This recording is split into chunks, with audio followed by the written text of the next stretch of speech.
comme je vous ai dit, en Elul, on a vu sur la Tchouva, on a vu que la conception du Rav Kook de la Tchouva, c'est une chose de spéciale.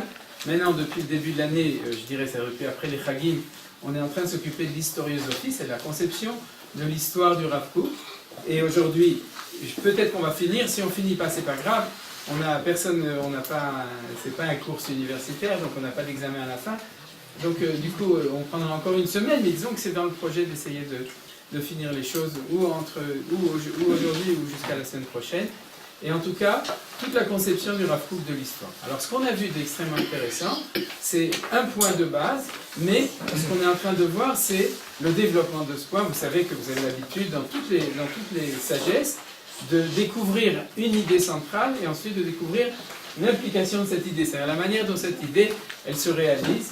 Et le Rav Kook, de manière délibérée, pour lui, c'est le développement de l'idée, puisque ce texte qu'on étudie s'appelle Ma'alach Ha'idéot Israël U'Baumot, c'est-à-dire Ma'alach, mettre sur silencieux. Voilà ce que je fais aussi. Le Ma'alach Ha'idéot Israël U'Baumot, c'est un Ma'alach, c'est un processus. Alors, la dialectique dont le Rav Kook parle, c'est de deux idées essentielles qui sont l'idée de divinité et l'idée de nation, ou l'idée de société. Le mot société est meilleur que l'idée de nation, c'est-à-dire l'idée de la société, parce que ça englobe d'autres formes de société que la nation, et l'idée de divinité, et c'est la dialectique, la rencontre et la dialectique, des fois le conflit, des fois l'entraide ou la symbiose de ces idées, qui fait l'histoire. Voilà, c'est l'idée. Maintenant, il y a deux négations dans cette idée. La première négation, et on va la voir développer aujourd'hui de manière tout de suite, c'est quand on parle de divinité, on ne parle pas de religion. On parle de quelque chose de plus haut, donc qui, quand elle va descendre, va englober toutes les formes de religion possibles, de l'idolâtrie jusqu'au monothéisme hébraïque, d'accord? Mais elle est en potentiel, elle englobe toutes les idéologies possibles dans lesquelles on est à la recherche d'un idéal supérieur, c'est-à-dire on dirait d'un idéal absolu ou d'une vérité absolue ou de quelque chose qui est au-delà, je dirais, d'un idéal social, tout simplement. C'est un idéal social ou un idéal au niveau de l'individu, d'un bien-être. Il y a quelque chose de plus que ça, d'accord? Et la deuxième négation qu'il y a quand il dit l'idée de société, c'est que l'histoire se fait par des sociétés, des mouvements de société, et pas par des mouvements d'individus. Et si ça se fait par les individus, comme on va le voir, ou comme on l'a vu la semaine dernière, c'est qu'il y a quelque chose qui ne marche plus. C'est-à-dire si la société devient individualiste par idéologie, c'est ce qui se passe aujourd'hui dans le monde occidental, alors c'est un signe de mauvaise santé, jusqu'au point où on a vu à la fin du chapitre de la semaine dernière que le Rav Kook a considéré que ce n'était pas seulement une décadence du monde occidental, mais que c'était un arrêt de mort du monde occidental. C'est-à-dire que c'est le signe que c'est une société en fin d'histoire. Voilà. C'est ce qu'on a vu la semaine dernière. Alors, le deuxième point important dans le résumé, c'est de se souvenir que, bien qu'on parle de société, que la manière la plus facile de comprendre cela, pour le Rav Kook comme pour nous, c'est ce qu'on appelle le machal, c'est-à-dire l'idée de faire une comparaison entre l'individu et la société, dans le sens où l'individu on comprend plus facilement que la société. Et de ce point de vue-là, il dit que le machal, tout le monde sait ce que c'est, hein, le machal de l'idée divine, c'est la neshama, et le machal de l'idée... Quoi? La parabole, oui. Moi je préfère machal, c'est pour ça. C'est pour ça il a son bol. Et le machal de l'idée, le machal de l'idée de nation au niveau de l'individu, c'est ce qu'on appelle le corps ou le cli, c'est-à-dire le réceptacle de la neshama qui s'appelle le corps ou la vie matérielle, etc.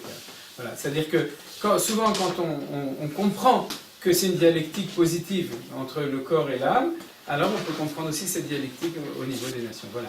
S'il n'y a plus de questions, ce qu'on a vu la semaine dernière, c'est la décadence justement du monde occidental, tel que l'a prévu le Rav Kook dans son analyse, puisqu'il a écrit ce livre en 1912 et qu'on est en 2016, ouais, je ne me trompe pas, c'est-à-dire qu'il y a 104 ans, et que tout ce qu'on a vu dans les deux derniers cours, c'est des prévisions, c'est-à-dire des choses qui, selon l'analyse, étaient possibles, mais ils sont complètement déniés par le monde occidental, qui soutient Mordicus qu'il est vivant, bien vivant, et qu'il est au devant de la scène internationale, c'est-à-dire c'est eux, la société qui est la plus vivante, la plus vivace, la plus riche, la plus réussie, etc.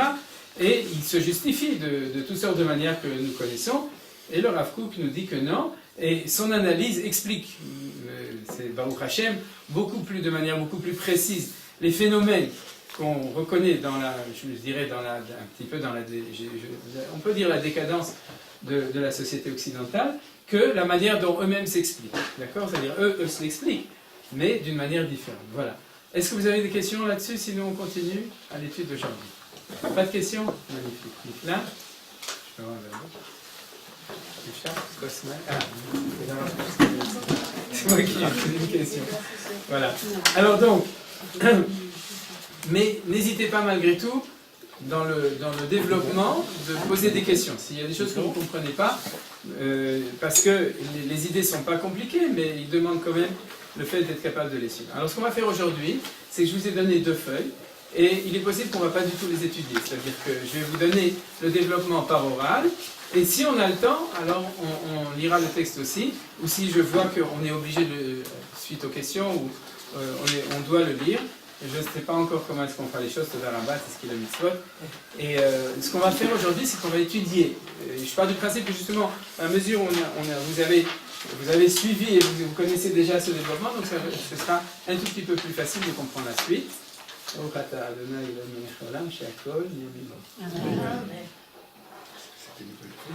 Donc, on va étudier le 4e chapitre et le 5e chapitre, une petite partie, c'est-à-dire on va étudier de manière générale, mais si on voit sur texte ou les paragraphes que je vais prendre, c'est ceux que j'ai photocopiés en français, il y a 3 paragraphes en français, et c'est ça le développement que je vais vous donner maintenant. S'il y a des questions, des développements qui s'éveillent torquédés pendant ce temps-là, je les dirai, c'est à partir du 2e chapitre, le Rav Kook nous parle de l'histoire du peuple juif, c'est-à-dire la dialectique de ces 2 idéaux, ces 2 idées dans le peuple juif. Alors première chose, introduction, c'est la première phrase qui est dite dans le 2e chapitre, que vous n'avez pas, et qui nous dit que l'expression, je traduis directement, l'expression la plus vivante de l'idée divine dans son habit du style de nation, au niveau le plus haut et le plus harmonieux, se trouve en Israël.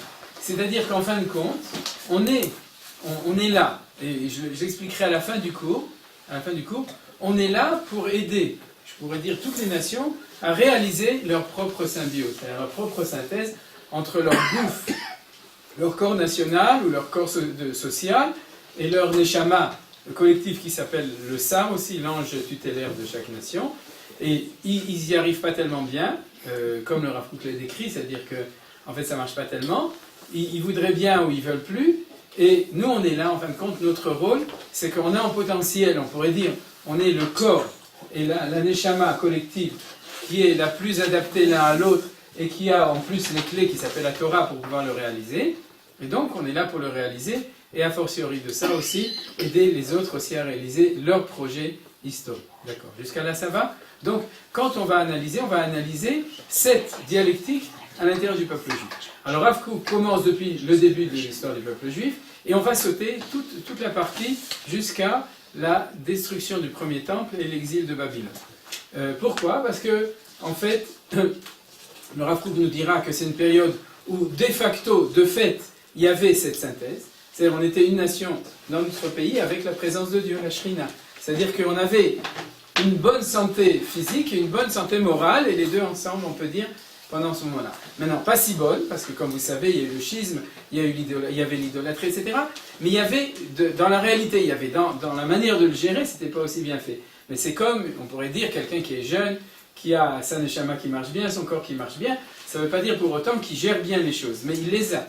C'est-à-dire, voilà. Alors tout ça, j'ai résumé toute la période jusqu'à la destruction du deuxième temps. Et vous allez comprendre pourquoi. Parce que ce qui m'intéresse plus, c'est nous comprendre nous. C'est-à-dire comprendre qu'est-ce qui se passe dans le peuple juif depuis qu'on est dans l'exil de Rome. Et en fait, avec le fait que l'époque du deuxième temple, c'est un préambule à l'exil de Rome. Quand je dis Rome, ça inclut aussi l'exil d'Ishmaël, c'est le même, c'est-à-dire c'est la même tranche d'histoire. C'est pas le même exil, mais c'est la même tranche d'histoire. Et, oui. Apparemment, si j'ai bien compris, Le fait est que les autres nations, eux, se sont déconnectées du divin, Ouais. et après il y a eu le côté individuel, et Voilà. on est arrivé à ce qu'on est arrivé. Ouais. Mais alors vous dites, la même chose est arrivée dans le... on veut voir maintenant dans le côté... Juif, mais c'est justement pas du tout la même chose, c'est tout ce qu'on va tout de suite voir. Voilà. C'est-à-dire que c'est pas du tout la même histoire. Il n'y a pas eu de déconnexion. Non, non, mais je vais vous expliquer et éventuellement, à chaque moment, on pourra mettre l'un en face de l'autre. Je vais peut-être d'ailleurs commencer par cela. D'accord? C'est-à-dire que pour nous, l'exil, on va commencer par l'exil, d'accord? L'exil, c'est la disparition de l'idea aléomite, c'est-à-dire par définition, le fait qu'on est éclaté dans différents pays, d'accord? Et ça, c'est l'exil de Rome. C'est pas l'exil de Babylone. L'exil de Babylone, c'est qu'on était quand même tous ensemble à Babylone, de même qu'on était tous ensemble en Égypte. Mais par contre, à partir du deuxième temple, et ça on va l'expliquer, et après le deuxième temple, à partir de l'exil de Rome, dans le sens où c'est les Romains qui ont détruit le temple, à partir de ce moment-là, on est dispersé, diaspora, d'accord? C'est-à-dire la diaspora, c'est qu'en fin de compte, on est atomisé, c'est-à-dire qu'une nation devient en fin de compte des éléments individuels. Alors justement, comme Rachel le dit, on est en fin de compte en contraire total de ce qui se passe avec l'égoïsme. J'analyse les choses petit à petit, parce que pour l'instant c'est facile à comprendre, d'accord? C'est-à-dire on est en contraire total. Autant eux, dans leur histoire depuis 2000 ans, ils se définissent très fortement comme structure sociale, et dans le cours de la semaine dernière, on a vu que justement il y a chez eux un décalage entre le corps social et la neshama, c'est-à-dire l'idée divine chez eux. On a vu qu'elle était restée complètement, on pourrait dire, elle s'est sclérosée, elle était restée toute petite alors que le corps social se développe avec ses besoins et ses idéologies. On a vu que c'était ça la base du début de la décadence du monde occidental, d'accord? C'est-à-dire la perte d'intérêt pour l'idéologie religieuse, divine et en fin de compte pour l'idéologie de manière générale. Oui, Maurice. Est-ce qu'on ne pourrait pas dire que, concernant Ishmaël, dans la paracha qu'on a vue la semaine dernière, oui, il y a deux allusions au fait qu'il va faire tchouva, parce qu'il a cette idée élokite. Oui. La civilisation occidentale, elle, n'a pas cette idée élokite, et à aucun moment on ne dit que Esav va faire tchouva. Oui, on pourrait le dire, mais ceci dit, je dois dire que, je crois que j'en ai parlé l'année dernière, le Manitou, j'ai pas eu l'occasion de lui demander, vous pouvez peut-être vérifier si vous avez, ou s'il y a des gens qui étaient à Orsay et qui ont une Guersa de Yankuta de Manitou. Mais j'ai le sentiment que Manitou, il n'a pas perdu espoir de Esav. C'est-à-dire que lui espérait pouvoir permettre à Esav de faire tchouva. Parce qu'il le disait souvent, on va expliquer aux chrétiens qui ils sont, d'ailleurs Olivier Cohen dans son allocution il en a parlé, c'est-à-dire ils doivent être la diaspora, c'est-à-dire que lui il pensait qu'il y aurait quand même qu'on nous dit qu'ils font pas tchouva, et lui-même le disait, il pensait qu'il y a un espoir. Et ça s'explique dans le sens où, comme il a dit, le côté compris les chrétiens c'est l'aspect moral de la Torah, et l'aspect religieux c'est l'aspect des orientaux, c'est-à-dire Ishmael a pris.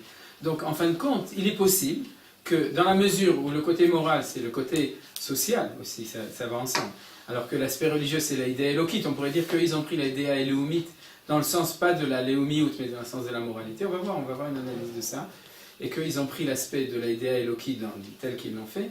Peut-être que chacun pourra faire tchouva, c'est pas une preuve absolue ce que tu dis, c'est vrai, mais c'est pas à 100%.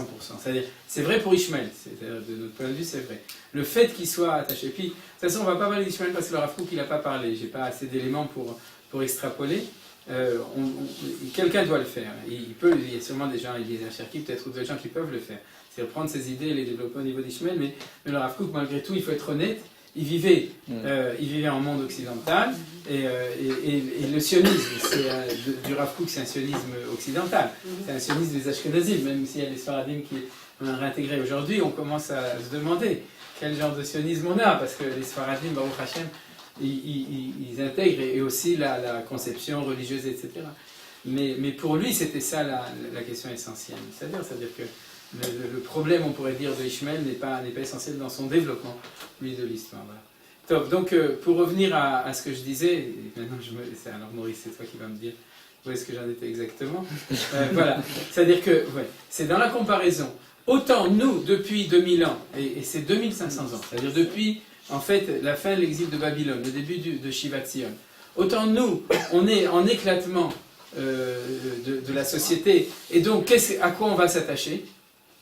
Naturellement à la religion. Si on va s'attacher à l'idée de divinité, autant eux, au contraire, ils sont en rupture de divinité, je parle du monde occidental, et ils s'attachent, ou ils développent la société. D'accord? Donc on n'est pas du tout sur le même registre que eux. La preuve, c'est qu'on était, en tant que société, on était attaché, je parle de nouveau toujours du monde occidental, on était attaché en tant que corps étranger à des structures sociales énormes du monde occidental, et nous, on était un microcosme qui était attaché à eux, et on s'occupait essentiellement justement de notre relation verticale par rapport à Kadosh Baruch Hu.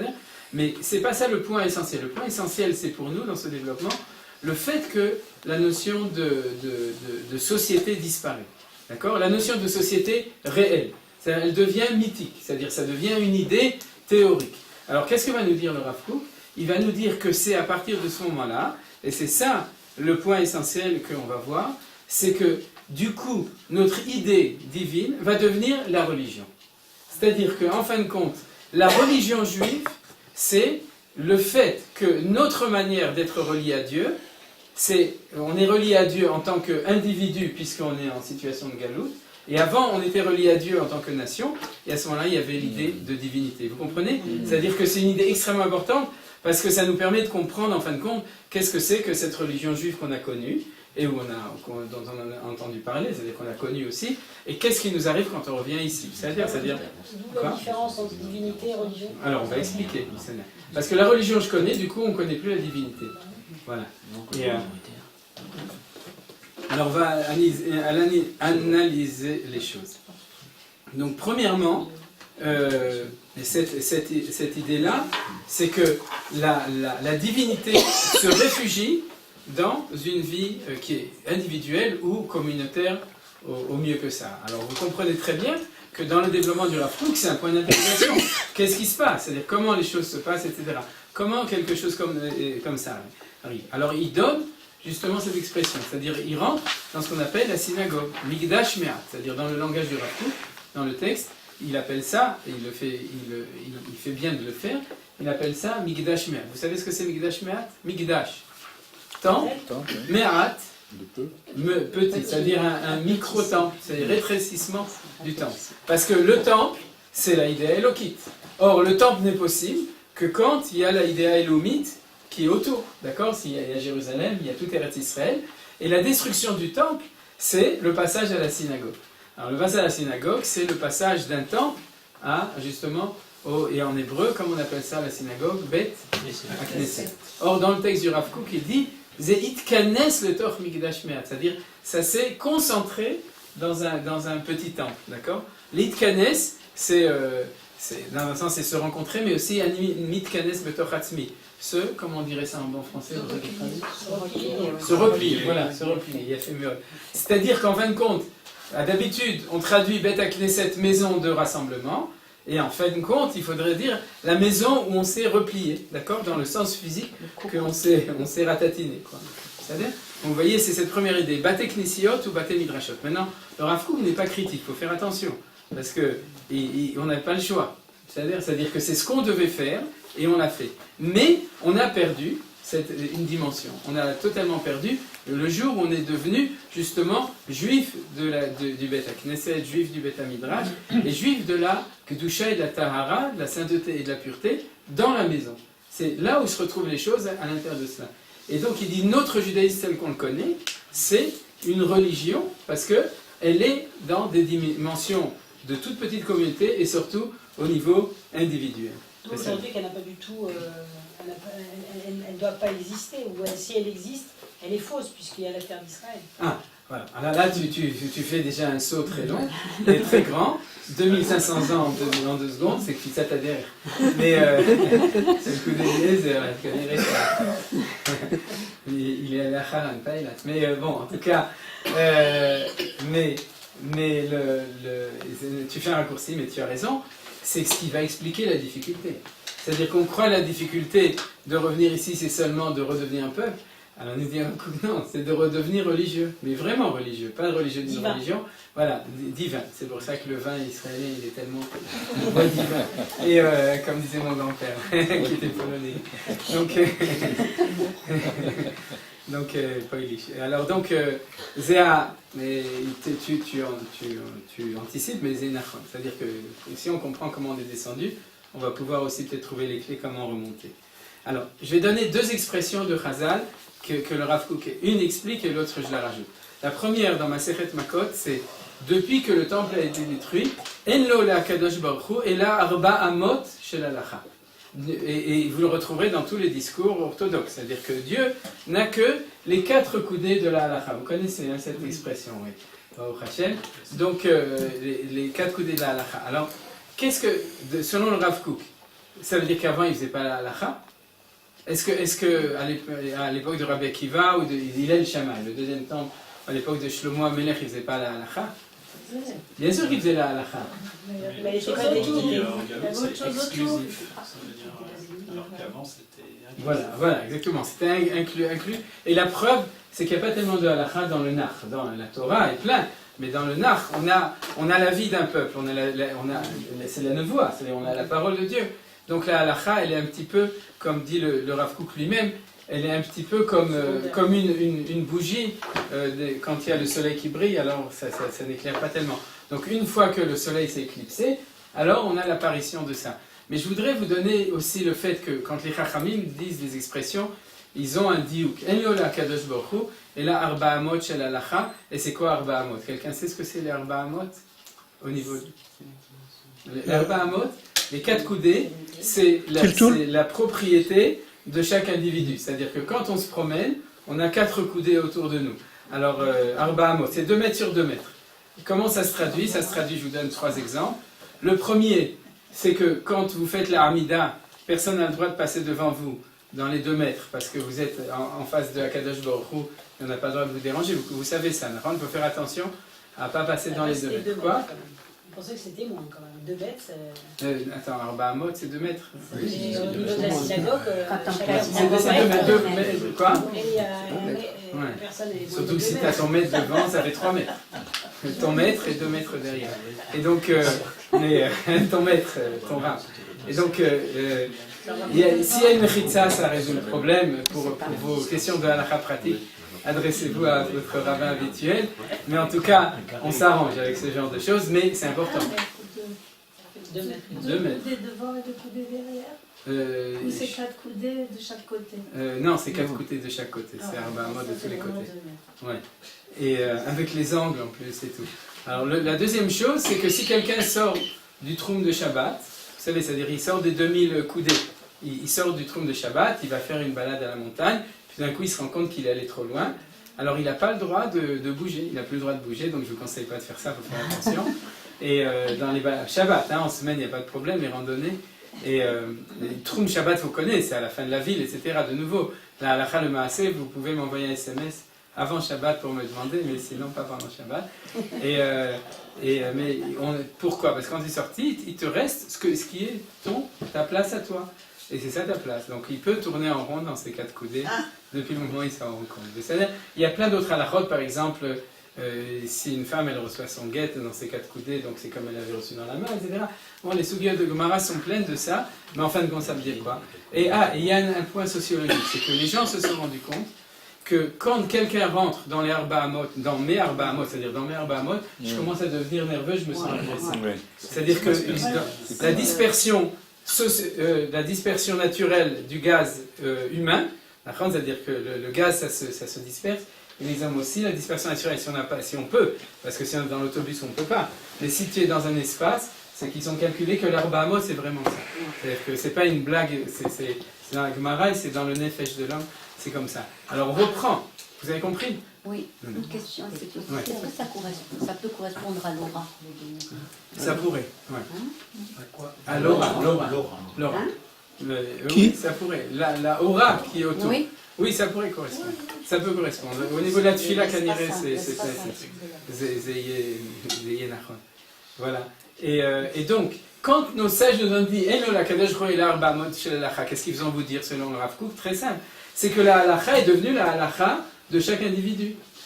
Donc, c'est la halakha des 4 coudées de chacun, vous comprenez? C'est pas que toute la halakha se met dans 4 coudées. C'est que la halakha est devenue une halakha, au lieu d'être une halakha collective, comme on la connaît aujourd'hui pour la shmita, pour l'armée, pour le gouvernement, etc. C'est devenu la halakha individuelle de chacun. Voilà. Ça, c'est la première illustration des choses. Et la deuxième, c'est ce que le Rav Kook explique dans ce passage. Donc, c'est le premier que vous verrez au niveau du français que j'ai photocopié. Et au niveau de l'hébreu, c'est dans la première page Koufret, Be'en makom la'ashpa'ata, c'est-à-dire le troisième paragraphe du chapitre 4, pour ceux qui voudront éventuellement le lire en hébreu si on n'a pas le temps de le lire. Vous voyez, Be'en makom la'ashpa'ata, au niveau à droite. C'est ça que je suis en train de vous raconter. Alors à ce moment-là, le deuxième, ce que le Rav Kook donne, c'est possible que, en tout cas chez moi c'est marqué, mais c'est pas ma faute, c'est-à-dire peut-être que c'est placé sur la faute. Non, c'est pas placé sur la faute. C'est Kouf Aleph. C'est Koufret. Non, c'est de l'autre côté, c'est recto verso. Retour. Koufret. Et là où il est marqué Dal et Amatzav Bagalou, et troisième paragraphe, Be'en makom la'ashpa'ata. Alors, l'expression, elle est aussi classique, vous connaissez, Atzivilach Tziyunim. Atzivilach Tziyunim, c'est que depuis qu'on est en Galout, on ne fait les mitzvot que pour ne pas les oublier, pour que le jour où on revienne, on soit capable de les refaire. Vous connaissez ça, d'accord? Ça, c'est l'expression classique des choses. Vous connaissiez, hein? C'est-à-dire non, vous ne connaissez pas. Alors voilà, c'est que, en fait, il y a une Gemara dans ma Sechet Kiddushin, qui est ramenée dans Rashi, dans le deuxième paragraphe du Shema sur la Torah, qui dit qu'en fin de compte, quand on est en exil, on ne fait les mitzvot que pour ne pas les oublier quand on reviendra.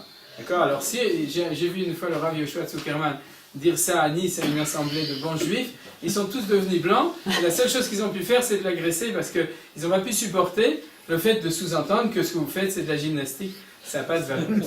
C'est-à-dire que si vous ne revenez pas en Eretz Israël, loche avec nous. Alors, la vérité, c'est qu'on n'a pas le droit, on a le droit de le dire pour faire bouger les gens, c'est-à-dire pour les faire entrer à la maison. Mais on n'a pas le droit de dire que depuis 2000 ans ou 2500 ans, tout ce qu'on fait, tout ce qu'on a fait, et surtout tout ce qu'on a fait nos ancêtres avec Messirut Nefesh, avec abnégation, ça vaut rien, c'est l'onachon, c'est-à-dire que les sages n'ont pas pu dire... Quoi? C'est même grâce à ouais, ça. Oui, on ne peut pas dire que c'est de la gymnastique. Alors il y a énormément de réponses. Sans un entraînement, on monte sur un ring, on se fait casser le nez. Mais si on s'entraîne et après on monte sur le ring, il n'y a pas de problème. Mais ton arrière-grand-père, qui était sûrement un grand rabbin comme tous nos arrière-grands-parents, d'accord, Saba Sheli Ayarav, donc lui, il n'est pas ici de nos jours. C'est-à-dire toutes ces mitzvot, tous ces masim tovim, tout ça Messirut Nefesh qu'il a eu, c'était lui, il est mort en exil, d'accord? Il y a un retour maintenant, c'est la différence. Bien sûr. Il y a un retour, une implantation en Israël. C'est complètement différent avec ce qui s'est passé pendant quasiment 2 ans. Oui, mais je ne suis pas d'accord à ce qu'on dise sur tout ce qu'on fait, tous nos ancêtres depuis 2500 ans, que c'était que de la gymnastique, d'accord? Si c'est la même personne qui fait la gymnastique pour ensuite, ou qui s'entraîne pour ensuite aller au combat, j'accepte. C'est-à-dire, si on était, nous, sortis en exil il y a 2500 ans, ou 2000 ans, et qu'on était revenus, à ce moment-là, on aurait pu. Mais de dire ça, c'est quand même un peu fort. C'est-à-dire, alors, je vais vous dire comment est-ce que le Rav Kook explique ça dans ce paragraphe, d'accord? Comment il tempère les choses. C'est transgénérationnel, comme quand on est des nains sur des épaules de géants, c'est-à-dire qu'on grandit. Oui, de ce point de vue-là. On s'entraîne d'une certaine façon, on s'entraîne... D'accord. De ce point de vue-là, c'est possible. On peut le dire comme ça. Dans une conception, dans une conception non pas de l'individu, mais de l'histoire. De ce point de vue-là, c'est tout à fait vrai. Mais il faut que, alors, mais l'expression du Rav Kook, c'est comme ça. Tziyun, c'est par exemple si tu mets une astérix, d'accord, sur un truc. C'est-à-dire tu mets un petit point et tu mets une remarque. C'est-à-dire que Atzivilar Tziyunim, ce que dit Yirmiyahu, mets-toi des Tziyunim.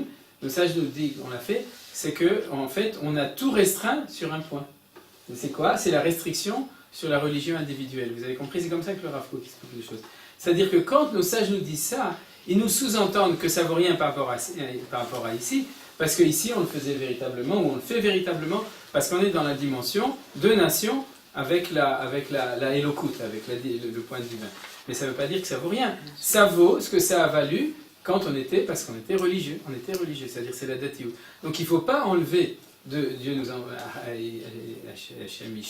c'est-à-dire la valeur des choses. Il faut juste, on a la chance d'être capable de le juger, puisque aujourd'hui on peut comprendre que ça peut se réélargir. C'est ça? Donc, Atzivilar Tzionim, et toi des Tzionim, c'est pas donner des notes, ou bien Tzion, d'accord? Tzion, c'est tout est rentré c'est concentré dans un point, voilà. C'est les deux expressions que je vais expliquer. Toute la khumrot qu'on a pu concevoir et les darim qu'on a rajoutés, c'est Ouais. un peu prétentieux. C'était des fois obligatoire. Ouais, c'était Pikuach Nefesh. Ouais. C'est le Rav Kook qui dit, avec tous les dikdukim, il le reprend dans ce texte. C'est-à-dire qu'il dit que en fin de compte, toi, tu as le luxe, comme moi, de pouvoir regarder ça après. Et d'ailleurs, on comprend de moins en moins, on pourra comprendre. C'est-à-dire le judaïsme. De moins en moins, on comprend le judaïsme. Parce qu'on est redevenu hébreu. Mais il faut comprendre qu'il fallait s'attacher à ça parce que... Il fallait passer par là. Voilà, c'est ça. D'abord, il y avait aussi la notion... Si tu prends par exemple un exemple de Khumrot, ce qui sont les décrets des Chachamim pour ce qu'on appelle le Chalav Akum, le lait tourné, Akum. Le lait non juif et Bishulakum, la cuisson, et Patakum, c'est pas Patakum, c'est le pain non juif, etc. Tout ça, et le vin, tout ça c'était fait pour qu'on ne se marie pas avec les goïms. Et ça c'était obligatoire, c'est-à-dire sans ça, on le sait d'ailleurs, si on trinque... Alors vin pour les enfants, alors vin pour pas leurs femmes. Voilà, c'est ça, exactement. Donc il faut comprendre que ça, c'est l'exemple de la Khumra obligatoire, qui était un réflexe de survie, pas de vie, mais de survie obligatoire. Voilà. Donc ça, c'était le premier point. Alors, ce point-là, il est clair, d'accord? C'est-à-dire que la religion, dans l'analyse de Rav Kook, c'est le passage d'une vie juive nationale à une vie juive atomisée au niveau de chaque individu. Donc c'est obligatoire, c'est ce qu'on appelle la diaspora.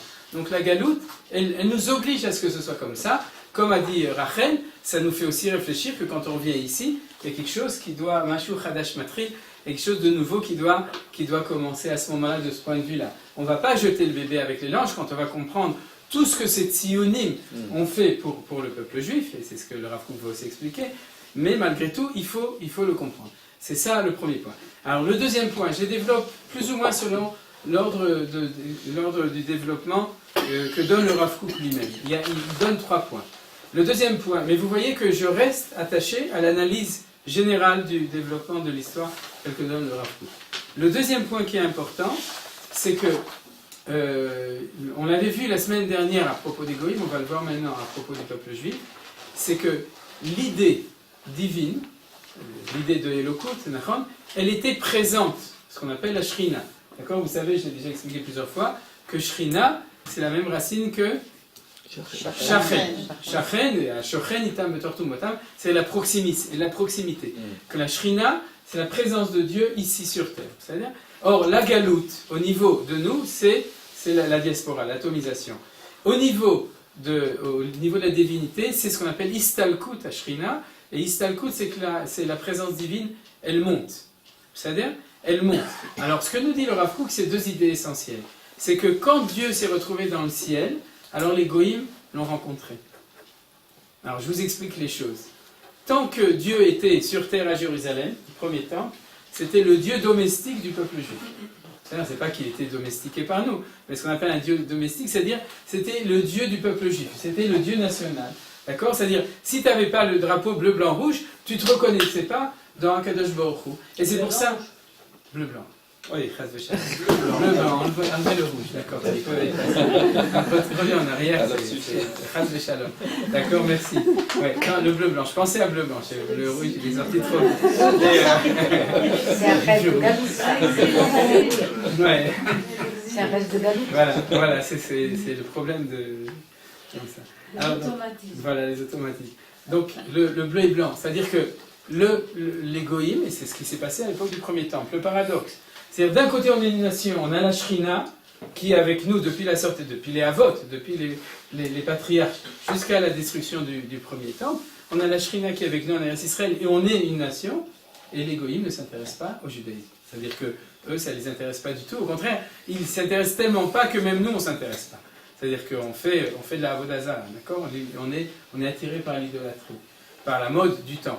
Et un bon jour, tout d'un coup, il y a un début d'intérêt. Alors, là où il y a une erreur dans notre analyse, c'est qu'on pense que ça a commencé avec Jésus, on pourrait dire, c'est-à-dire avec la période qui est, on pourrait dire, la fin du deuxième temple, puisque le deuxième temple a été détruit en 67, et puis la période post, puisqu'on sait très bien jusqu'à l'Empire romain, etc. C'est là que les choses, ils ont basculé, voilà. Ils ont basculé au niveau de l'histoire universelle. Le Rav Kook nous dit que non. Il nous dit qu'il y a eu, en fin de compte, un développement lent, extrêmement lent, depuis le début du deuxième temple. C'est-à-dire depuis le moment où la Shrina est montée, alors elle n'est plus dans la maison d'Israël, elle monte dans le ciel. Et quand elle est montée? Elle est montée à la fin du premier temple. À la fin. En gros, oui. Je ne rentre pas dans les détails qu'au début du deuxième temple, elle a commencé à redescendre. Et puis comme on n'est plus revenu en Israël, donc j'avais déjà expliqué dans d'autres cours, elle a dit bon c'est comme ça, alors je remonte chez moi. Et bon, c'est la disparition de la prophétie, vous savez, c'est-à-dire qu'au moment d'un Sheikh Neset Agdola, Chagai Sra Malachi, de nouveau, il y a les cours d'histoire qui correspondent ou de Tanakh, une partie j'en ai donné, d'autres en donnent aussi, c'est-à-dire vous devez intégrer toutes vos connaissances, on ne peut pas parler de tout en même temps. Mais en tout cas, pour bien comprendre cette idée, c'est que Istalkut, c'est-à-dire monter, en araméen ça veut dire Istalkut, c'est monter. Monter de la Shrina, ça veut dire qu'en fin de compte, moi l'image que j'ai en moi, c'est comme un champignon atomique. C'est-à-dire qu'elle était en bas, elle est montée et du coup elle a fait un feu d'artifice, elle est un peu redescendue sur toutes les nations. C'est-à-dire qu'il y a eu une gestation de 400 ans de l'époque du deuxième temple de ce phénomène, du fait que l'universel humain a commencé à connaître le Dieu d'Israël. Pourquoi ? Parce que c'était plus le Dieu d'Israël, c'était le Dieu du monothéisme, vous comprenez ? Le Dieu d'Israël dans le ciel, oui. C'est-à-dire celui de l'idée d'un Dieu unique, d'un Dieu supérieur, Melech Malchei Amlachim HaKadosh Baruch Hu, c'est-à-dire le roi des rois, celui qui était tout en haut, les idées, comme il est de tout temps, il est impersonnel, il est Aya Oveveye, Deragab. Une des premières rencontres, à ce moment-là, qui est vraiment à ce moment-là, c'est la philosophie. Oui. Comme dit le Zohar, Yevanim Krevim Leuche de Meimanuta, que les Grecs sont proches de la voie de la Emouna juive. Et ils déraillent beaucoup, mais ils ont aussi beaucoup de points qu'ils ont découverts à partir du moment où notre Dieu devenait un Dieu, on pourrait dire, d'en haut. Alors, eux, ils l'ont pris du côté philosophique, et les chrétiens et les musulmans, ça a pris un peu plus de temps, ils l'ont pris du côté religieux. Et c'est tout à fait vrai sur le plan historique, parce qu'à Rome, il y avait beaucoup de Romains qui judaïsaient, en fait, à la fin de Néron, et ainsi de suite, et ensuite, lorsque le christianisme s'est développé, l'Église a mis un certain nombre d'obstacles parce que les non-juifs étaient attirés par le judaïsme. Donc avec l'interdiction de rapports, l'interdiction de prendre des servants, des servantes et ainsi de suite. Donc il y avait une rupture, parce qu'ils avaient peur que les chrétiens judaïsent en fait. Oui, absolument, d'accord. Maintenant, je vais citer un passouk aussi de Malachi. Malachi, c'est le dernier prophète, c'est le qui éteint la lumière. Et il dit Vatem et Vasimoti, c'est-à-dire, je ne sais pas si on a étudié ça ici, je crois qu'on a étudié ça ici, mais je ne me souviens plus, c'est-à-dire, vous me faites honte parce qu'au Beth Amikdash, vous ne faites plus attention, parce que c'était déjà plus assez philosophique comme religion. Donc les Kohanim, ils dédaignaient un peu la Beth Amikdash. Veshmi, Vechol Makom Mugash ou Muktar Lishmi. C'est-à-dire, dans tout endroit dans le monde, on offre des offrandes, mais des offrandes spirituelles, c'est en prix. Non, on ne l'a pas étudié ici, l'Ishmi en mon nom. C'est-à-dire que Malachi, qui est en moins 350, en gros, l'époque d'Alexandre le Grand, témoigne que déjà dans le monde entier, on s'intéresse au Dieu d'Israël. Vous avez compris ? Or ça, c'est quelque chose qu'on méconnaît. C'est-à-dire qu'on croit que le changement a été au moment du christianisme, et c'est faux.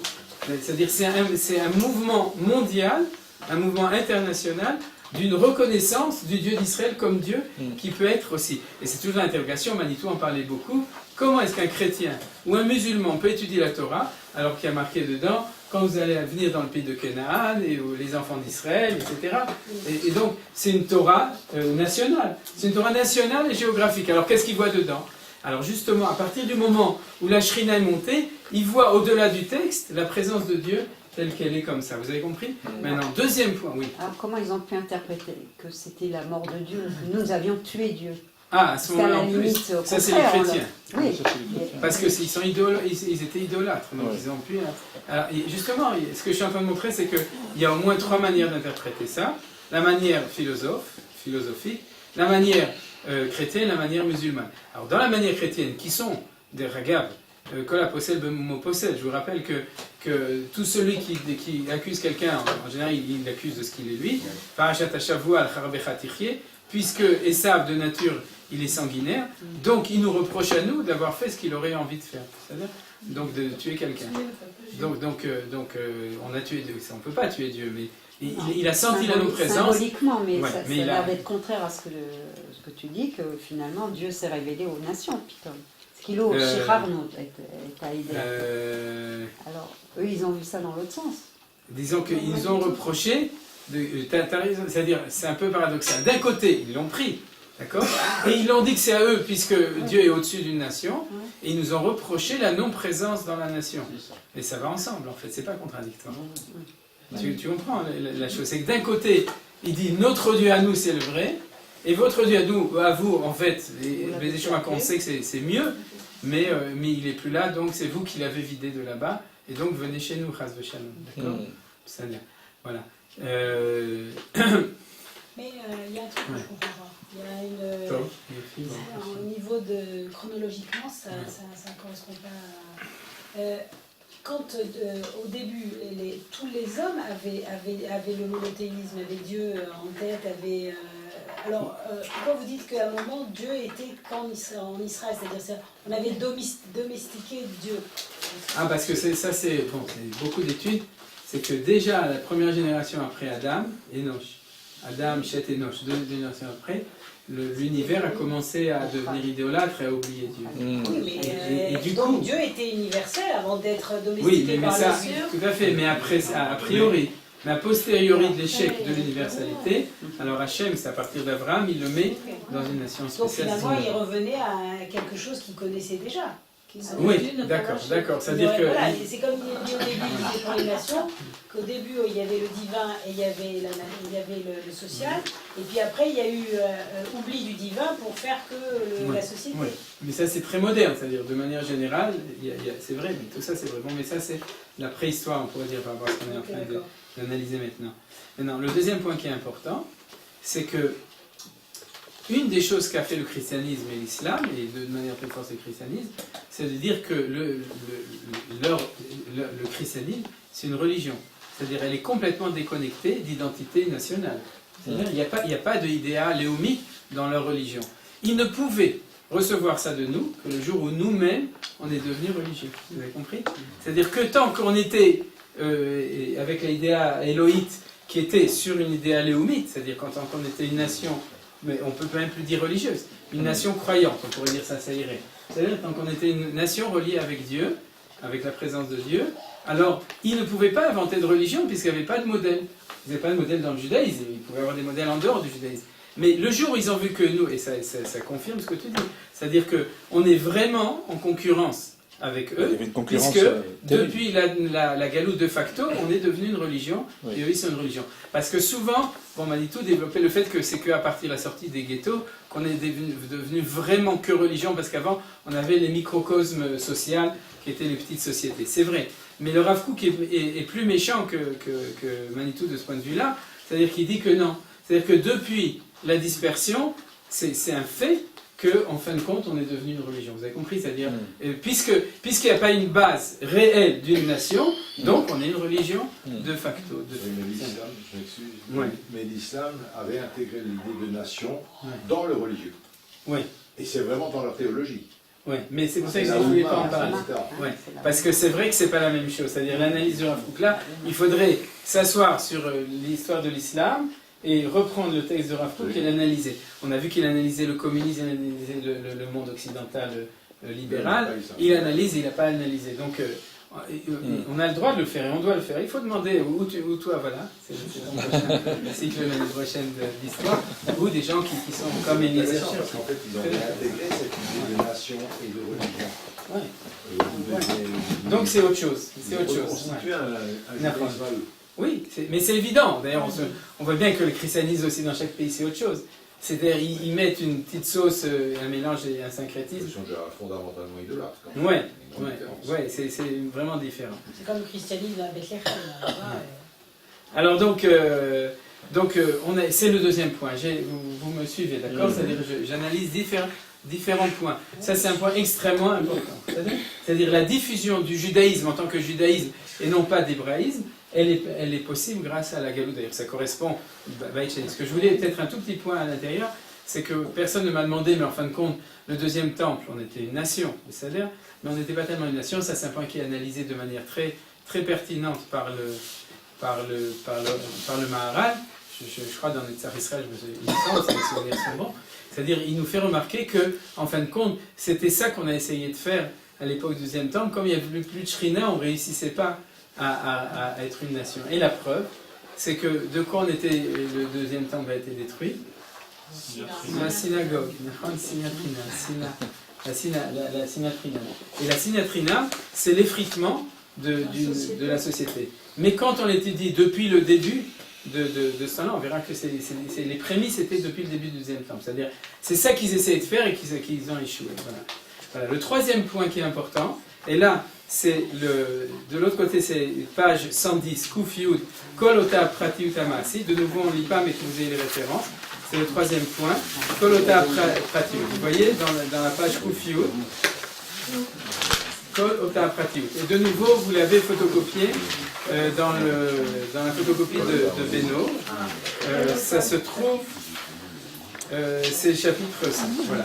C'est de ce côté-là où il y a le chapitre 5 de Beno.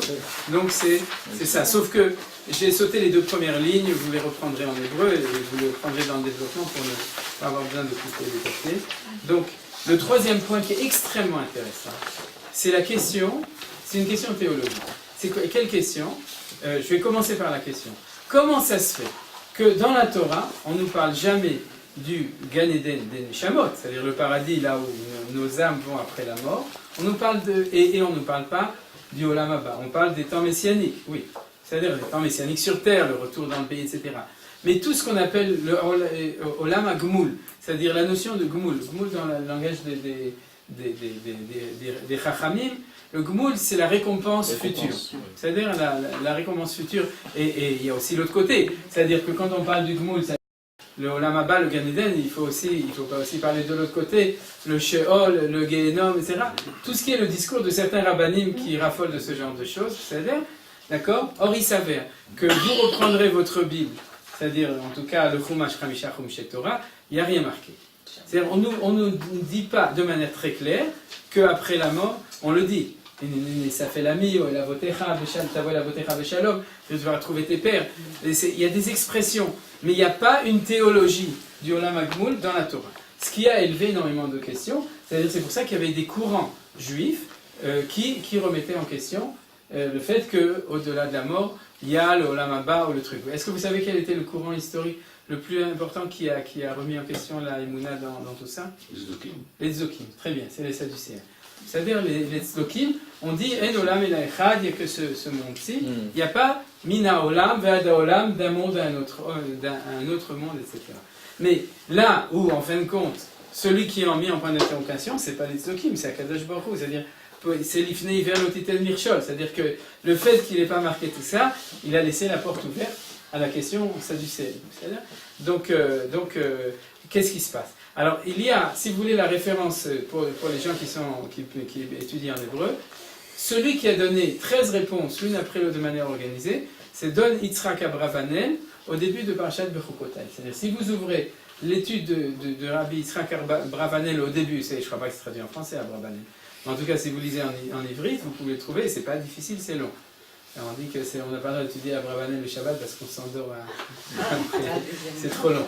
Mais en tout cas, le commentaire sur le Chumash de Yitzhak Abravanel, il amène, si mes souvenirs sont bons, si je ne me trompe pas, 13 réponses de tous les Rishonim, du Rambam, de Maïmonide, de Nachmani, du Ran, etc., de la Lévi, de tous les commentaires, les réponses qu'ils ont données à cette question-là. Donc c'est une question extrêmement intéressante, avec beaucoup de réponses. Alors aujourd'hui, on va découvrir la réponse du Rav Kook, qui est dans le sens de ce qu'il dit ici.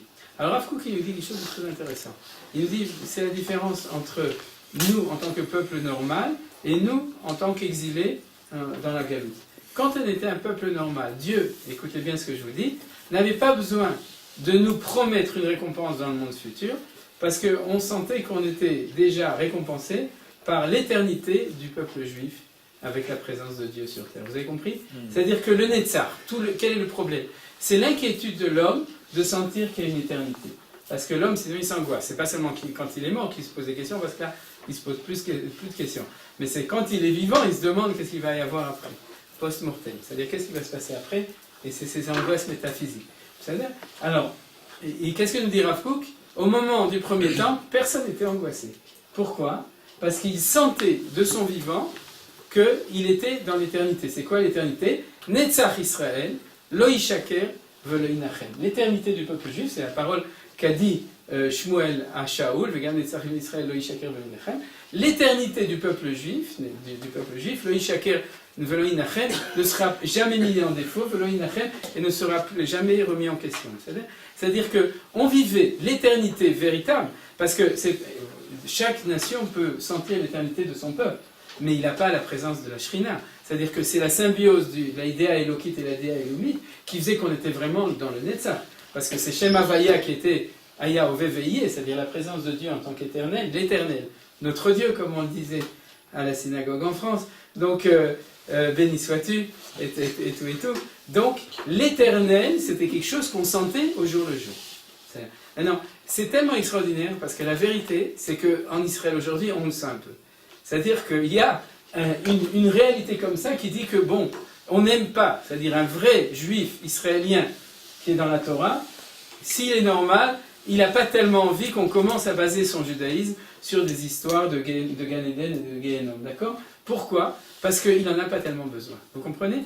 Alors maintenant, est-ce qu'on n'en parle pas? Si, on en parlait comme chaque chose. Quand on étudie l'Ilchot Netilat Yadayim, alors le Rav, il vous fait un shiur sur l'Ilchot Netilat Yadayim, comment on doit se laver les mains avant de manger. Et quand on était arrivé au 10e chapitre de Sanhedrin, qui parle Péricrélé du Gan Eden et du Olam Haba, alors le Rav, pendant 2 semaines, il faisait un shiur là-dessus, et puis c'est là que ça se finissait. Parce que comme dit le Ramban dans son commentaire, c'est une évidence pour un juif qui a une neshama de savoir qu'il y a ce qu'on appelle Asharat HaNefesh, c'est-à-dire qu'il y a une permanence de la neshama qui est au-delà de la vie du corps. C'est-à-dire qu'il ne se pose pas de questions là-dessus, c'est vrai, mais seulement il n'y a pas de littérature là-dessus, vous comprenez? C'est-à-dire que si Akadosh Baruch Hu n'en a pas parlé dans la Torah, de nouveau la réponse du Rav Kook, c'est qu'Akadosh Baruch Hu nous a parlé en tant que juifs normaux, en tant qu'hébreux, en tant que juifs sur notre terre, et qu'il n'a pas voulu nous parler en tant que juifs d'exil. Et quand on est arrivé en exil, on a eu une inquiétude métaphysique de savoir, alors, je vais disparaître. Pourquoi? Parce qu'on est un individu. Et l'individu a l'expérience de la disparition de manière cruelle, contrairement à la nation avec la... Et en plus, Istalkut Ashrina, élévation de la présence de Dieu. Vous suivez tout le développement. Donc, il se retrouve un jour, il se réveille un jour, et il dit, mon Rav, s'il te plaît, dis-moi, rassure-moi, est-ce qu'il y a quelque chose après, et qu'est-ce qu'il y a après? Et alors dit, du coup, on a toute la littérature. C'est-à-dire que toute la littérature hébraïque, justement, de l'enfer, et de l'autre côté, du Gan Eden, je ne parle pas du Gan Eden d'Adam Rishon, hein, du paradis dans le ciel, pas du paradis sur terre, c'est ici. Et du paradis dans le ciel, et du Olam Haba, du monde futur, etc. Toute cette littérature apparaît à partir du moment où il y a Galout. C'est-à-dire elle existe, et des Ragav, les Goïms ne sont pas gênés pour nous l'apprendre. Parce que eux, ils sont le signe qu'ils sont dans le même système, c'est le système individuel, c'est qu'ils n'arrêtent pas de parler de ça. C'est-à-dire ils ne parlent que de ça. C'est-à-dire quand tu parles de récompense, on parle de récompense dans le monde futur, toujours. Religion mort, les chrétiens. Oui, c'est-à-dire qu'ils ne parlent pas du tout de ce que... Le passage ici, c'est le Gehenna, mais vivement qu'on passe de l'autre côté. Voilà. C'est pas du tout le point de vue juif, c'est vraiment l'opposé. Voilà, Bédiou. Nous sommes la vie. Voilà. Et nous, on dit, Vatem advekim Hashem Elokechem, Chaim kulchem hayom. C'est-à-dire, si vous êtes attaché à Hashem Elokechem, alors vous êtes vivant. Alors, c'est vrai que même en tant qu'individu, dans la galoute, on avait toujours en soi-même... Oui, on le disait, on le vivait, mais de nouveau, à un niveau tellement amoindri qu'on avait besoin de parler du Olam Hagmul. Alors ça, c'est un point essentiel dont parle le Rav Kook à ce moment-là. Alors, je vais vous donner un exemple de cela qu'a cité le Rav Kook en 3 mots dans ce texte-là. C'est justement l'exemple des Sadducéens. C'est-à-dire, qu'est-ce qui s'est passé? C'est que dès que la Shrina a disparu, c'est-à-dire, et que le deuxième, c'est au début du deuxième temple, alors je crois que c'était Antignos Ishtoch. dans Pirkei Avot. Ouais. Il a dit Altiu meshamshin karav almenat lekabel pras et levu meshamshin karav shelo almenat lekabel pras. Alors je vais vous expliquer l'enseignement en bon français.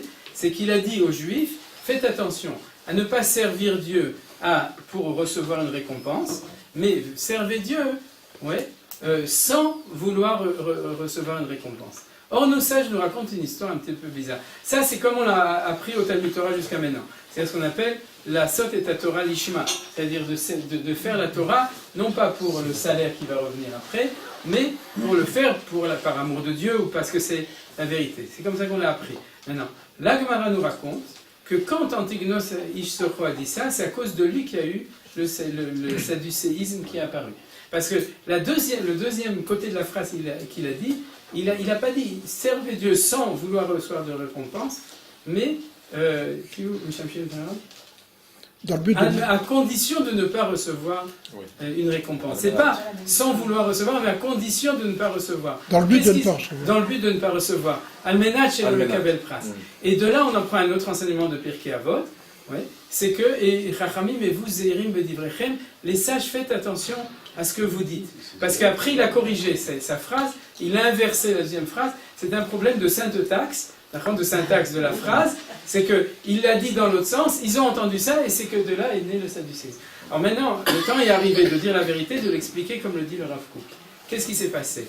Tant qu'on était au premier temple, le problème de récompense ne se posait pas, puisqu'on avait un vécu existentiel de Torah et de récompense. C'est-à-dire que les choses sont là. D'accord? Au moment où il y a Istalkut Ashrina et début d'effritement et qu'on devient une religion, et donc on est à la recherche de cela, alors on pose une question, alors peut-être qu'il n'y a pas de récompense, vous comprenez? Puisque tout d'un coup, on a oublié, comme le dit toujours Manitou, on passe à une autre phase de notre vécu existentiel, et du coup on ne se comprend plus ce qu'on disait hier. C'est-à-dire on ne comprend plus. Hier, tu ne posais pas la question, pendant 1000 ans, c'est-à-dire en gros, depuis la sortie d'Égypte, depuis Abraham Avinu, jusqu'à le retour de Babylone, tu ne posais pas ce genre de questions, puis tout d'un coup, tu as une angoisse métaphysique. Donc pourquoi parce que la situation a changé, c'est pas que la question est nouvelle, c'est la situation qui a changé. Or, comme tu sens que la Torah n'a rien dit, et que tu ne le vois pas, alors tu te dis, peut-être qu'il n'y a rien. Or, c'est ça qui s'est passé. C'est que Antignos a dit, à partir de maintenant, on va vous parler du pras. C'est quoi le pras? Ce qui va arriver après. Parce que jusqu'à maintenant, on n'avait pas besoin d'en parler. Mais du coup, c'est dangereux. Pourquoi? Parce que je vous vois déjà venir. Vous allez commencer à mettre les tefilines et à faire Shabbat pour le pras. Avant, c'était pas la peine d'en parler. Tu faisais Shabbat parce que c'était Shabbat. Tu mettais les tefilines parce que tu vivais normalement. Vous comprenez? Mais maintenant, il n'y a plus ça. Tu n'as plus de feedback immédiat. Donc il faut te projeter dans le futur. Alors, Antignos Ish-Socho a dit, je vous préviens, on va commencer à vous parler ça toute la journée. Du Gan Eden, du Gehenom, du Olam Haba. Alors, on va vous en parler parce qu'on n'a pas le choix, mais s'il vous plaît, continuez à faire les mitzvot, l'ishma. Voilà. Et du coup, comme il a dit les deux phrases, il dit, faites les choses chez lo almenat lekabel pras, et ne le faites pas pour recevoir le pras, un esprit normal du Beit Sheni entend, ce que tu as voulu dire, c'est qu'il n'y a pas de pras. C'est-à-dire? Ouais. Donc vous avez compris l'enseignement, c'est extraordinaire. Ça c'est Rav Kook en 2 lignes. Vous le verrez dans le texte. On peut rapprocher de ça l'idée que Mashiach, on n'en parle pas explicitement non plus dans la Torah. Et Mashiach vient massivement avec les faux messies notamment, déjà avec les faux d'Égypte, il y en a déjà eu avant, mais enfin historiquement il y en a déjà eu avant. Le premier faux Mashiach, c'est Jésus. Alors, ça vient aussi à cette période d'angoisse. Oui, Nachon, tout à fait d'accord. Tout à fait d'accord. Juste, on parle du Mashiach de manière normale dans la Torah. Ça, c'est ce que le Rambam montre dans Ilchot Milchamotem, et ça ne dépendit pas du Messie. Il parle du phénomène du retour à Sion. C'est-à-dire le Mashiach, c'est on rentre à la maison. C'est-à-dire, le peuple juif rentre à la maison. À ce moment-là, le Mashiach, c'est celui qui le fait. Ça va être Ben Gurion, ça va être Herzl, ça va être Bibi, quoi. Alors on continue. C'est un point quand même important. On approche à la fin du cours. C'est-à-dire le 5e point aujourd'hui dans le développement, c'est que le Rav Kook nous rassure il nous dit que l'idée de nation ne veut pas complètement disparaître du peuple juif. Et c'est ça l'idée de Hatzivi l'Artzioni. C'est-à-dire qu'à l'intérieur de la religion, à l'intérieur de la synagogue, on avait à l'intérieur un petit peu de nationalisme, un petit peu de sentiment léoumi, vous savez. Parce que le Rav Kook nous dit ici, d'abord, il ne peut pas complètement disparaître. C'est comme, je vous donne un exemple, c'est comme si un corps qui est mort, et le Rav Kook utilise ce genre de choses, j'avais utilisé souvent, c'est à ce moment-là, chaque molécule ou chaque molécule se disperse, d'accord? Mais c'est comme si dans le DNA de chaque juif, à l'intérieur de la molécule, tu as le code génétique de l'idée aléoumite, de l'idée nationale. On l'a transporté à l'intérieur de nous. Seulement du coup, elle devient mythique. Ça veut dire quoi? Ça veut dire que c'est la Jérusalem d'en haut, c'est Eretz Israël d'en haut, c'est les tombes des tzadikim, c'est des trucs comme ça, d'accord? C'est pas la plage à Natania non mixte, d'accord? Pourquoi? Parce que ça, si c'est la plage, alors non, c'est pas le nationalisme à l'intérieur de la religion, vous comprenez? C'est du chol. Ouais, c'est une forme de solidarité. C'est une solidarité qui a existé aussi entre les juifs, c'est quelque part voilà. un début de nation. Voilà, c'est plein de choses. C'est la capacité de construire des sociétés, c'est ce qu'on étudie dans les Shelot Teshuvot de Choshen Mishpat, sur les Shabbat Ve'ahir, la manière dont on se gérait nos sociétés. C'est la synagogue, Bassof, c'est le Bet HaKnesset, c'est le Bet HaMidrash, c'est la famille et la famille élargie, etc. Donc on avait ça en nous. Et puis, c'est la mémoire de le Shana Haba B'Yerushalayim. C'est-à-dire, c'est la mémoire, c'est-à-dire que on savait, seulement le problème, c'est qu'on l'a toujours su. On a toujours su qu'on rentrerait à la maison, etc. Comme en Égypte? Oui, exactement. Mais seulement, comprenez bien, normalement c'est quoi? C'est le corps qui enveloppe la Neshama, d'accord? C'est la Neshama, c'est Orpnimi, c'est une lumière intérieure à l'intérieur du corps. Donc ça, c'est une situation normale. Or là, on avait quoi? On avait une toute petite Neshama, ce qu'on appelle la Neshama pratique, individuelle, et à l'intérieur de ça, on avait un tziyur, c'est-à-dire un tout petit point, qui est notre idée de nation, notre idée de société qui est à l'intérieur. Ça revient au premier point, ce que vous avez dit tout à l'heure, c'est on était une image, et puis on a une pixelisation, comme ça, on est des petits points, et puis donc chaque point est une partie de l'image. Donc voilà. Il nous reste une petite mémoire de l'image. Donc maintenant on revient, c'est facile pour nous, comme vous l'avez dit, puisqu'on voit l'image dans sa globalité. Et il faut imaginer qu'on était une petite partie de cette image. Mais je dirais, c'est possible que vous avez la même intention, c'est que le DNA, c'est que dans chaque cellule, il y a l'image de tout le corps, de la personnalité. C'est-à-dire que dans chaque juif, il y avait une image de Klal Israël. Ce n'est pas une image de lui-même, de lui en tant que particule de l'ensemble, mais une image. C'est ça que vous vouliez dire. Alors on s'est bien compris. C'est-à-dire. Et puis les Goïm aussi, ils nous voyaient comme nation. Jusqu'à la Révolution française, ils nous disaient qu'on était nation. Même si on voulait oublier. D'accord. Exactement. Mais eux, ils nous voyaient plus, justement. C'est toujours ce que dit Manitou. Comment ça se fait qu'on ne revient pas? On ne revient pas parce qu'on est devenu de plus en plus une religion et on a perdu de plus en plus cette image. Bon, de nouveau, les développements, l'émancipation, le fait de devenir français ou allemand, etc., fait qu'on a effacé même volontairement cette chose-là, etc. Mais dire Rav Kook, sache qu'on ne peut pas l'effacer. C'est comme on avait vu dans d'autres développements, même s'il devient de plus en plus terne, de moins en moins compris par nous-mêmes, mais il existe à l'intérieur de nous toujours, c'est-à-dire qu'il y a toujours ce potentiel, ce qui peut expliquer aussi, ce qui peut expliquer aussi lorsqu'il y a la haine de soi chez un certain nombre de juifs, ils ne peuvent pas l'effacer, et donc ça crée des problèmes psychologiques graves. Quoi. Ça à la limite, ça reste dans le junk, mais ça reste. Donc il est 8h moins le quart, on va s'arrêter là, c'est-à-dire je vais faire avec le dernier élément que développe le Rav Kook. Et après cela, on va garder pour la prochaine fois la Shivatiam, c'est-à-dire le retour en Eretz Israël. C'est-à-dire, on n'étudiera pas sur texte. Je vous invite, ceux qui sont hébraïsants, à lire ces 3 paragraphes. Pour tout le monde, en fait, après le cours, moi j'ai lu le texte de Benogros, on peut le comprendre, c'est facile à comprendre. C'est-à-dire que comme ça, vous aurez un support du texte d'origine de Rav Kook. Je vous invite à garder la feuille et à le lire en français. Pour ceux qui comprennent bien en hybride, vous verrez toutes les nuances que j'ai soulevées au niveau du texte en hybride. Vous pouvez même faire les deux là en parallèle. Le dernier point, pour terminer, c'est que le Rav Kook fait quand même remarquer que le problème du christianisme et de l'islam. C'est-à-dire quel est le problème? Le problème du christianisme et de l'islam, c'est qu'en fin de compte, quand ils ont pris cette religion juive, entre guillemets, qui était, comme on a dit, une religion d'en haut, une religion de l'individu, etc., de la pratiout de l'individu, ils n'ont pas pris le judaïsme authentique.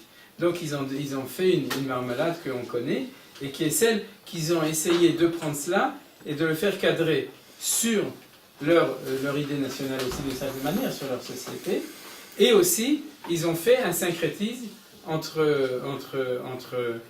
cela et les idolâtries qu'ils avaient avant. Comme vous savez, par exemple, on s'approche de ça, le sapin de Noël, etc. C'est des trucs qui sont en fin de compte des idolâtries qu'ils ont greffé l'un sur l'autre, judaïsme et ça. Ce qui était possible, justement, à cause de cette manque d'authenticité du judaïsme tel qu'il était. C'était par manque d'authenticité du judaïsme qu'il y avait par rapport à la Elokut, à la divinité, qui leur permettait de faire ce genre de choses. C'est exactement ce que dit Freud. Il dit Freud, l'antisémitisme, finalement, est provoqué par le fait que les chrétiens sont des païens qui ont été mal christianisés, et comme ils ont encore cette notion païenne, et que le christianisme vient du judaïsme, finalement, ils se retournent contre la source, c'est-à-dire contre le judaïsme. Ouais. Alors ça, le Rav Kook n'en a pas parlé, ici, dans ce texte, mais on peut le développer aussi. Vous voyez que de toute façon, il y a énormément d'investigations et de développement possible des idées de Rav Kook là-dedans, comme j'avais dit depuis le début, c'est-à-dire nous-mêmes, on peut développer. Mais ce point, il dit qu'il y avait un sentiment de malaise, parce que il dit que l'homme, comme disait un païen, c'est un homme du pays. C'est-à-dire, c'est pas un homme de paille, c'est un homme du pays, et le paysan. C'est-à-dire, c'est l'homme du pays, et que fondamentalement, l'idolâtrie, c'est une meilleure manière pour eux de la représentation de la Elokit chez eux. Ils s'arrangent mieux avec. C'est pas qu'elle est bien, elle est immorale, elle est raciste, elle est tout ce qu'on veut. C'est l'idolâtrie. Mais en tout cas, c'est comme si en psychanalyse, même si c'est quelque chose qui est une névrose, mais si on enlève la névrose et qu'on met rien d'autre à la place, c'est encore plus grave. C'est-à-dire il vaut mieux laisser en équilibre les choses. Et nous dit le Rav Kook, en fait, quand ils ont pris ce judaïsme qu'on a développé, et ils ont pris ce qu'ils voulaient prendre, parce que aussi ce qui s'arrangeait avec leur corps social et avec leur esprit d'idolâtre, d'accord, à un certain moment, ils ont tellement plus supporté, de nouveau on parle du monde chrétien, hein, ils ont cette synthèse impossible entre les deux, qu'ils ont dit qu'en fin de compte, la meilleure solution pour bien s'arranger, c'est faire la séparation entre l'Église et l'État. C'est-à-dire de séparer les deux, donner à César ce qui appartient à César, et donner à je ne sais plus qui ce qui lui appartient. Je sais vraiment, je ne sais pas à qui. Mais en tout cas, vous comprenez que cette notion. Or, dit le Rav Kook une phrase extraordinaire. Il dit ils se reconnaissent comme confrères de nous, c'est-à-dire œcuménistes, dans ce qui nous sépare d'eux. Parce qu'ils disent, pour eux, il y a nation et religion comme choses fondamentalement séparées. Ils disent, mais on est copains. Il dit, mais c'est justement là où on n'est pas d'accord. Parce que eux, ils sont dans le Hamavdil ben Kodesh le Chol, et que nous, on est toute notre vie dans la recherche du chibour entre le Kodesh et le Chol. Alors, la maladie de l'exil, c'est qu'on a cru aussi que nous, on était le Mavdil entre ben Kodesh et le Chol, en disant le Chol, c'est les Goïm, nous, on est dans le Kodesh, c'est dans notre Beth Midrash, eux, ils s'occupent du Chol, etc. C'est-à-dire, comme Dafka, Rav Moshe Bochko se développait tellement bien, etc., c'est une grande idée. Mais, en fin de compte, on a fini par croire, ou en tout cas, on a fini par croire, qu'on parlait sur le même terrain. Il dit pas du tout. Eux, ils sont en situation de Mavdil Ben Kodesh, qu'on avait vu, et nous, on est en espérance, et en retour du, comme on le verra la semaine prochaine, du chibour de la réassociation de Darava, du Kodesh et du Chol.